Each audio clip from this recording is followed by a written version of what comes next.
My number one suggestion above everything I'm gonna say today is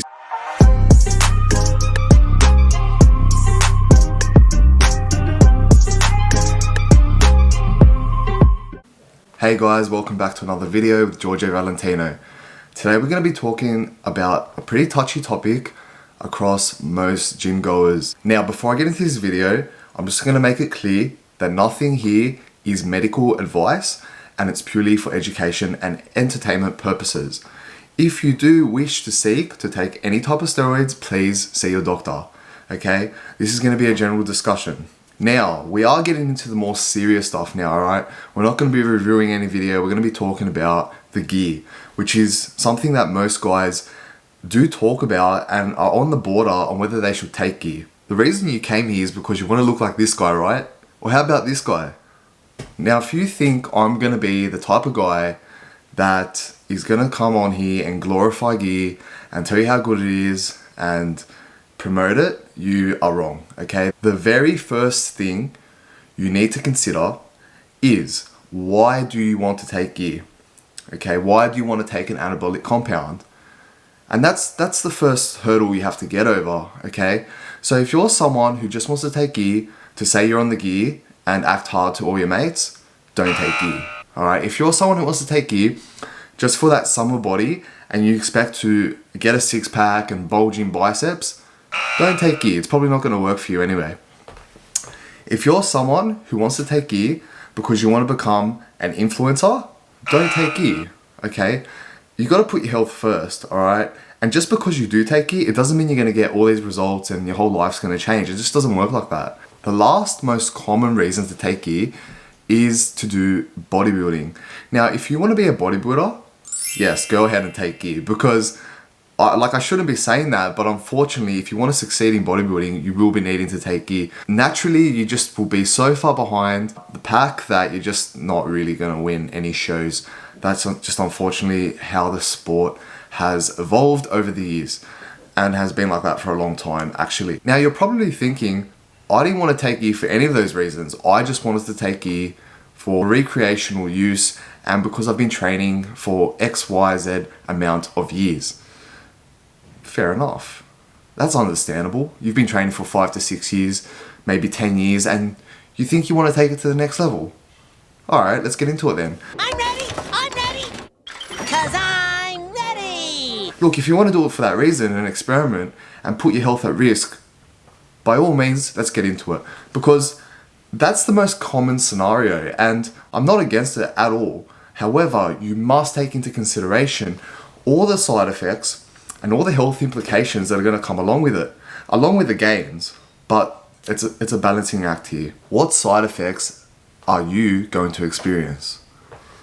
I'm kidding. I know it can be a boring topic and things you just don't want to hear, because the thing is, most people seek confirmation bias. So they're seeking information they want to hear, which allows them to proceed to jump on the gear because they hear all the benefits, but they tend to block out all the negative factors that surround the topic, okay? So you got to accept it, guys, and then make your decision. My number one suggestion above everything I'm going to say today is please, please, please do your own research and get educated on the topic. Before you grab a needle and jab yourself in your leg, in your ass, in your shoulder, okay, think about what I just said.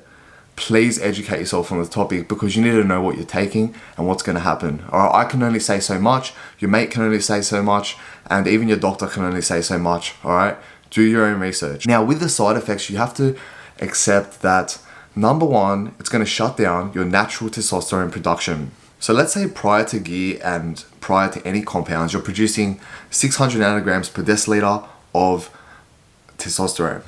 Alright, then you jump on basic testosterone and enanthate cycle, 500 milligrams per week, as most people blast on their first cycle because they think they're hard cunts, and your natural production drops, let's say, down to 100 nanograms per deciliter, which is ridiculously low for a male. Alright, so now you've got this subpar natural production, and once you jump off the gear, you're going to have a lot of problems. Now, your testosterone production may never return to that level again. Alright, you have to also take into account that your natural production of testosterone usually peaks around that like 21-year-old age bracket, around there. Some people say until 25 you still have peak levels, but everyone's different. Alright, I don't think you can just put a number on it like an age. With those lower levels of testosterone production, along with that is going to come depression, erectile dysfunction, other psychological issues, because you've got to remember that's the natural dominant hormone of a male. So if you have low levels of that, you can imagine the side effects and mostly the psychological issues that will arise. Alright, so just take that into account. However, it is not irreversible, okay? So with one drug implemented into your system, you can counteract it with another, but then it just becomes a crazy chain of substances and substance abuse just to balance everything out, which is not healthy at all. So please take that into account. A perfect example is like erectile dysfunction. Most bodybuilders will counteract that side effect with Viagra or another PDE inhibitor such as Cialis, Camagra, and the list goes on.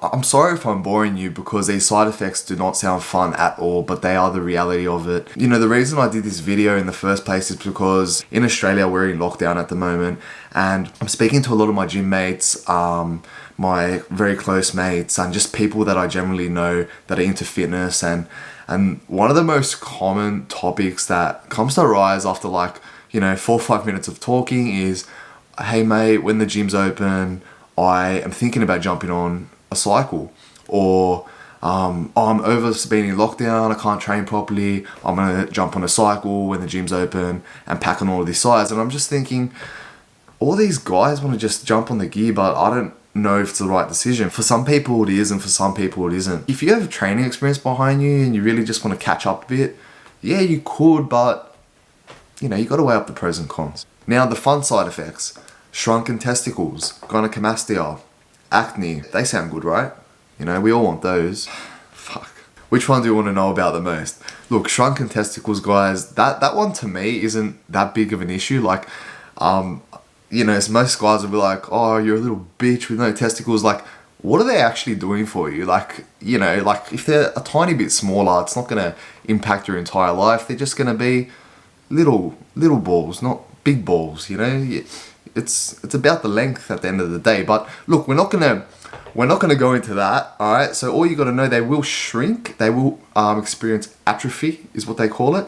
But I don't think it's a big deal. And also, they will, you know, grow again once you jump off and your natural production arises with like maybe some HCG post-cycle therapy that often fills up those big round balls. And look, HCG is another compound which I will discuss in a later video. Acne, one of the first established side effects from steroids and very common among users. Bacne is, you know, one that often arises from most compounds. People that have genetically been unlucky to have acne as a teenager are also more common to experience acne, especially on their face. This one's actually very hard to control when on cycle. You can counteract this with other medications such as Accutane.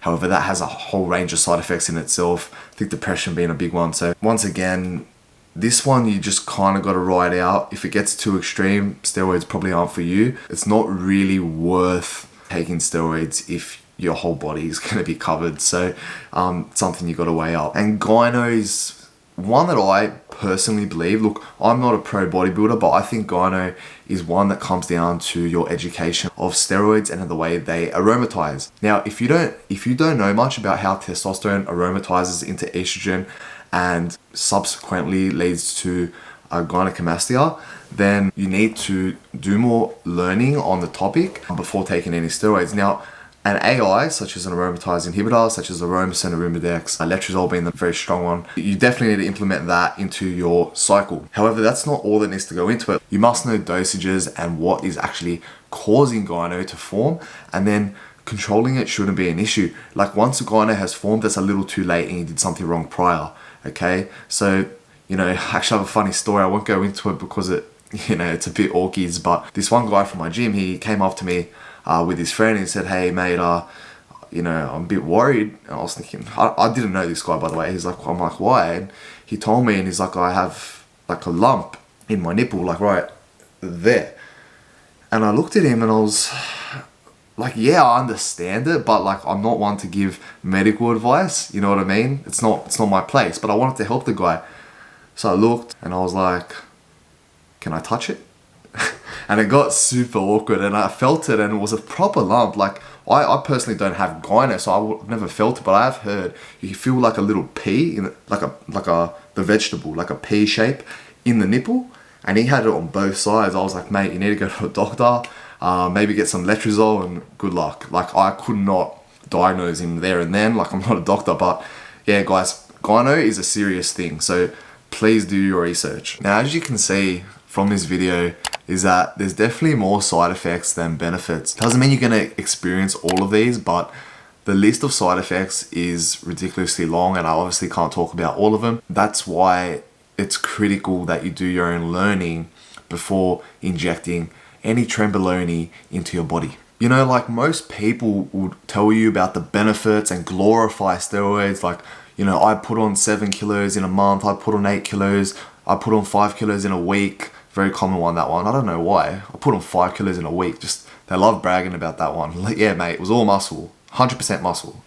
Like, I'll just wrap up the side effects because, you know, we don't want to hear about this shit anymore. You guys want to jump on the gear, right? So, high blood pressure and a shift in your cholesterol levels. So, you're going to get lower good cholesterol, which is your HDL, and higher bad cholesterol, which is your LDL, which can lead to, like, down the track, like, you know, strokes. Atherosclerosis, I think that's how you say it. Look, it's not good, alright? And then you're gonna have to balance that out, see a doctor, get meds, blah, blah, blah. Same process with every other side effect. Now, what are we actually gonna get out of the gear? Alright, so you're a beginner, you're thinking, how much weight am I gonna put on? Like, that's the most common question because you wanna know if it's worth you risking your health to take steroids. If you're going to put on 2 kilos, it's not worth it. You can just eat a bit more McDonald's. But if you jump on the gear and I guarantee you 10 kilos, you're going to be like, where is it? Inject me right now. How much weight are you going to put on? I can't say. It depends what you're taking, how many years you've been training, what your diet's like, your carbohydrate intake, your muscle maturity. There's a million things, all right? So look, it's safe to assume that if you get proper gear, you're training 5 to 6 days a week, and your diet is in a slight caloric surplus, which is what I suggest, you should be able to put on at least 5 kilos within 12 weeks. If you can't do that, and you got to keep in mind, water retention does increase due to the rise in estrogen levels. So just the basic process, I'll just explain it to you. Testosterone that you're injecting, so let's say testosterone and an anthate, it'll aromatize into estrogen, and that estrogen increases the water retention in your body, which is not muscle. People perceive this to be muscle. They will tell me, I've put on 7 to 8 kilos, and they think it's all muscle. It's not, okay? So a lot of that's gonna be water within the muscle. Let's say you put on 8, you might have put on 2 kilos of muscle or 3, and the rest is just bloat. But look, we love the bloat. To the naked eye, bloat looks like muscle, all right? To the naked eye. So that's all that matters, right? It matters what you look like, yes, to yourself, but people that perceive you. At the end of the day, do you take steroids to look good in the mirror? Like if I told you, take steroids, but you can, like, you got a gym at home and whatnot, and you can never leave your house, would you still do it? That's a good question to ask. If the answer is yes, fucking jump on it tomorrow. That's all I'm saying. Ain't nothing to it but to do it. But if the answer is no, and you're just doing it for other people, reconsider if you should do this. Alright, it's a weird analogy, but it's a good way to think about it. And yes, not medical advice, none of this, or lots of sarcasm. Obviously, don't take anything too seriously, guys, please. Another common question people will ask is, are the gains sustainable? Alright, are you going to keep the 10 to 15 kilos that you put on? Fuck no. That's all I'm saying. Fuck no, bro. How the hell do you expect to put on 10 kilos in 3 months, which people train their whole lives for, natural people, I'm saying, and you think you're going to keep it? No way you're going to keep it, unless you're fucking eating like enough for a whole family every night and it's body fat, then yeah, you'll keep it, but you're not going to keep 10 kilos of muscle. Well, it's not going to be muscle anyway. So like I just said, it's going to be water retention, which once you jump off the gear and your estrogen levels drop, the water goes with it. So you've already lost like 2 to 3 kilos. I'm just estimating, everyone's different, but you get the idea.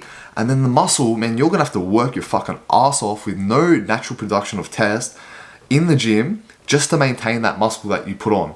So you're gonna have like crash testosterone on PCT, and then you gotta work your ass off to keep that, 5 kilos at most that you put on. And then if that's where most people often lose another 2 kilos or so. And then if you're lucky, you do the maths, do the calcs in your head. All right, get the calculator out if you need, and you'll be left with maybe 2 to 3 kilos of muscle, which is insane still. I know what you're thinking, no it's not, but listen, on average, I think I read this stat somewhere, don't quote me, but on average, the average natural bodybuilder, guy that goes to the gym, can put on around 2, maybe 3 kilos at most per year if consistent with diet and training. If you can put that on in 3 months and then do it again later in the year, you've put on 4 to 6 kilos in the year, which is double the natural guy. Now you do that for 5 years in a row and you can see you've put on another you put on like another 10 to 15 kilos mathematically, but obviously it'll slow down. But still, you can see where the gap arises and where you'll start to look much more enhanced than the average gym goer who just eats Wheat Bix and milk. So guys, I hope you gained some knowledge and just an insight on how to make your decision to take steroids. Once again, go to your doctor. He's going to tell you no, but go to your doctor. See if you have any underlying health issues before starting. And if you tell him you are adamant on starting, he has to take some precautionary measures, which is for your own health. With all that being said, you can take steroids safely, but without knowledge, you cannot do anything. Without knowledge, you will be jabbing and guessing. I really don't suggest that. I think that's all for today, guys. I could have gone into depth into a lot more things. I find that with all these videos, I have a lot more to say. I think I just need to get more specific with my topics because the videos will get way too long otherwise and I'll just bore the hell out of you. But for the time being, thanks for tuning in with Giorgio Valentino. Like, comment and subscribe. I want to know your opinion on the gear. I want to know if you jumped on the gear. Please drop a comment and I'll be replying. I'll see you in the next one. Cheers.